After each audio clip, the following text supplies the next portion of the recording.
ஒரு நாள் கிருஷ்ணதேவராயரின் அரசவைக்கு ஒரு அந்நிய நாட்டு குதிரை வியாபாரி வருகிறான். மன்னா, இதோ இந்த புரவியை பாருங்கள்.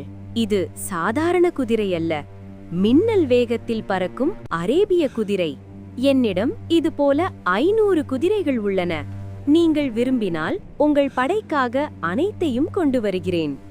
மன்னர் கிருஷ்ணதேவராயர், அற்புதம்! இவ்வளவு அழகான குதிரைகளை நான் பார்த்ததே இல்லை.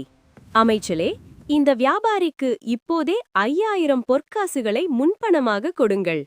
மீதி பணத்தை குதிரைகள் வந்ததும் தந்துவிடலாம். அமைச்சர்கள் எச்சரித்தும் மன்னர் கேட்கவில்லை.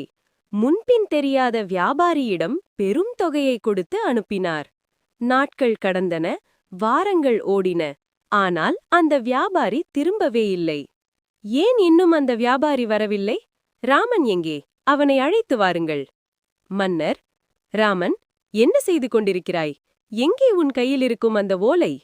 தெனாலிராமன், மன்னா, நம் நாட்டில் இருக்கும் பெரிய முட்டாள்களின் பட்டியலை தயார் செய்து கொண்டிருக்கிறேன். மன்னர், ஆர்வமாக, அப்படியா? அதில் முதலிடத்தில் இருக்கும் பெயர் யாருடையது? தெனாலிராமன் சிறிது தயக்கத்துடன், மன்னா, கோபப்பட மாட்டேன் என்று வாக்கு கொடுத்தால் காட்டுகிறேன். அந்த பட்டியலில் முதல் பெயர் கிருஷ்ணதேவராயர்.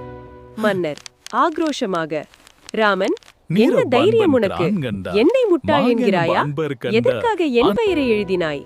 தெனாலிராமன் நிதானமாக, மன்னா, முன்பின் தெரியாத ஒரு அந்நியனை நம்பி 5000 பொற்காசுகளை முன்பணமாக கொடுத்து அனுப்பினீர்களே, அவன் மீண்டும் வருவான் என்பதற்கு என்ன உறுதி? அப்படிப்பட்ட ஒருவரை விட பெரிய முட்டாள் யார் இருக்க முடியும்?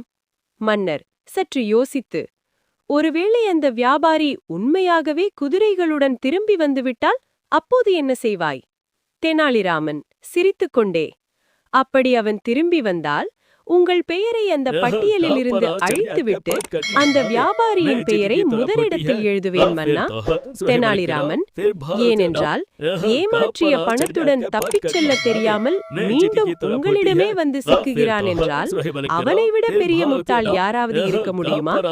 ராமனின் சமயோசித பேச்சை கேட்ட மன்னர் தன் அவசர புத்தியை உணர்ந்து பலத்த சிரிப்புடன் ராமனை பாராட்டினார். தெரியாதவர்களிடம் பணத்தை கொடுத்து ஏமாறக்கூடாது என்ற பாடம் அவருக்கு புரிந்தது. நாளை புதிய ஒரு கலையுடன் மீண்டும் சந்திப்போம். மிக்க நன்றி நண்பர்களே. எனது சேனலை சப்ஸ்கிரைப் செய்து எங்களுடன் இணைந்திடுங்கள் அன்பான மக்களே.